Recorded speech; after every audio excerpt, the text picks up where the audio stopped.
সাগর সিদ্দিকী আপনি, আমরা জানি, আসলে অনেকেই জানে না যে আপনি যে শিশু শিল্পী হিসেবে আমাদের চলচ্চিত্রে কাজ করেছেন, আর আপনার বাবাও তো একজন বড় মাপের অভিনেতা, প্রযোজক, পরিচালক, আমরা জানি সবাই, সাদেক সিদ্দিকী জি।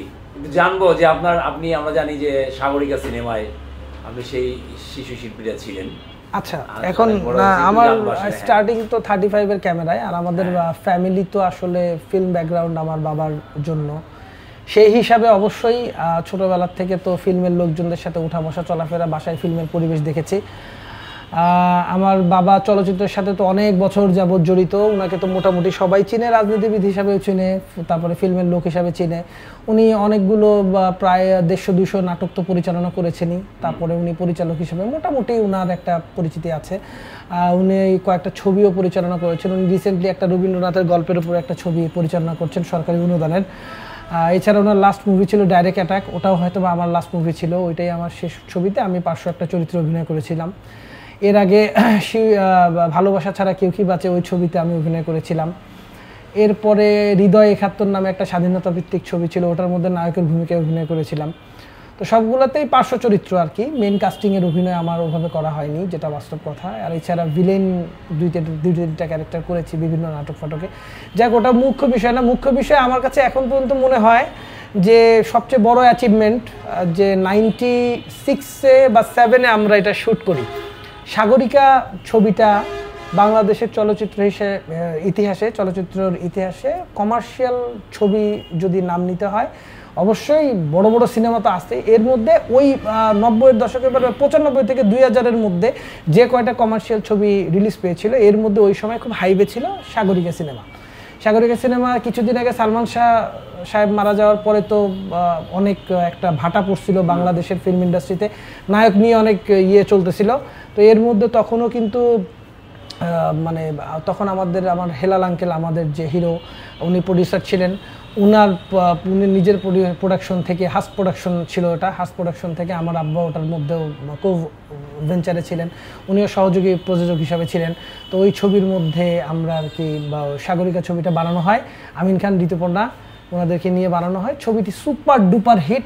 ছবিটি 4র্থ সপ্তাহেই মোটামুটি ছবির যা টাকা পয়সা আছে সব তুলে ফেলছিল। আর তখনকার হল আর এখনকার হল টোটালি ডিফারেন্ট। তখনকার তো আর এরকম ইউটিউব, ফেসবুক এগুলি ছিল না। তখনকার যুগের মধ্যে যে নির্মাণ শৈলী দেখানো দরকার ছিল, বাদল খন্দকার অনেক ভালো নির্মাণ শৈলী দেখানো হয়েছিল, এবং ছবিটা ভারতেও রিলিজ পেয়েছিল। এবং ছবিটা তৎকালীন সময়ের প্রেক্ষাপটে উন্নত মানের প্রযুক্তি ব্যবহার করা হয়েছিল, এবং অ্যারেঞ্জমেন্টটা ডিফারেন্ট ছিল। হ্যাঁ, কাজগুলো খুব ভালো হয়েছিল, অ্যাক্টিং, ড্রামা, সাসপেন্স। ওই ছবিটা অনুপ্রেরণা নিয়েছিল হচ্ছে আপনার ওই অগ্নিসাক্ষী নামে একটা ছবি ছিল, নানা পাটেকার আর মনীষা কৈরালার। ওই ছবির অনুপ্রেরণায় ছবিটার গল্প স্ক্রিপ্ট বানানো হয়েছিল। যাই হোক, নকল না, বাট অনুপ্রেরণা নেওয়া হয়েছিল। তো ওই ছবিটারই করেছিলাম। ওই ছবিটার মধ্যে শিশু শিল্পী একটাই আমি, হেলাল খানের ছোটোবেলা।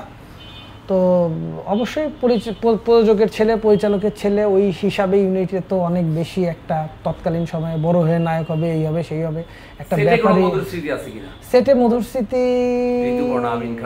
না, ওনাদের সাথে আমার শ্যুট হয় নাই। আমার শুটিংয়ের দিন আমার কো-আর্টিস্ট জাভেদ সাহেব ছিলেন। জাভেদ সাহেব আমার বাবা থাকেন, আর রাশেদা চৌধুরী আমার মা থাকেন। ইনাদের সাথে আমার সিন ছিল। আর হেলাল আঙ্কেল তো অবশ্যই ঘরের লোক, ওনার সাথে দেখা হবে। সেটের মধ্যে মধুর স্মৃতি বলতে এটাই ছিল যে এর আগে আমি কোনোদিন শুটিং দেখি নাই। জীবনে সর্বপ্রথম ওই দিনই শুটিংয়ে গিয়েছি। জীবনে সর্বপ্রথম ওই দিনই অভিনয় কি দেখছি, আমি কিছুই বুঝি নাই। সত্যি কথা যেটা, গল্প, চরিত্র এগুলো বোঝাবুঝির কোনো ব্যাপার নাই। তবে একটা জিনিস বলবো, বাদল খন্দকার নামে একজন পরিচালক ছিলেন, উনি কতটুকু হাই কোয়ালিটি বা কোন মানের পরিচালক ছিল ওইটা আমি বিচার করার ক্ষমতা আমার নেই। তবে একটা জিনিস, যে মানুষ কিছু জানে না তাকে দিয়ে কিছু করায় নেওয়ার যোগ্যতাটা এই লোকটার মধ্যে ছিল।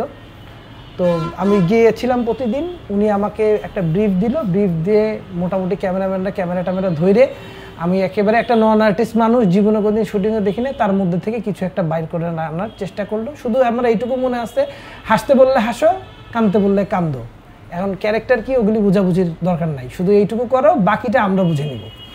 তো এইটুকু উনার বুঝে নিত। তারপরে সিনগুলোর সময় একদিনের মধ্যে উনারা যে গ্রুমিংগুলো করতো, এটা অসাধারণ। হ্যাঁ, ও তৎকালীনের পরিবেশটা অন্যরকম।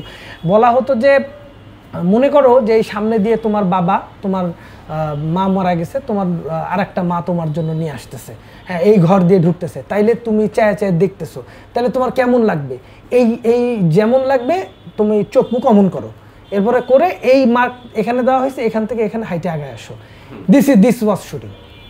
আগেকার মেকার, আগেকার ক্যামেরার যারা কাজ করতেন আগেকার, এরা খুব মানে মানে ছটপট কাজ করতেন, কিন্তু কাজ বের করে আনাটার ব্যাপার ওরকম ছিল। হ্যাঁ, এত কাগজে কলমে লিখে লিখে সাজায় সুজায় এত টাইম নাই। হ্যাঁ, ডাইরেক্ট অ্যাকশন।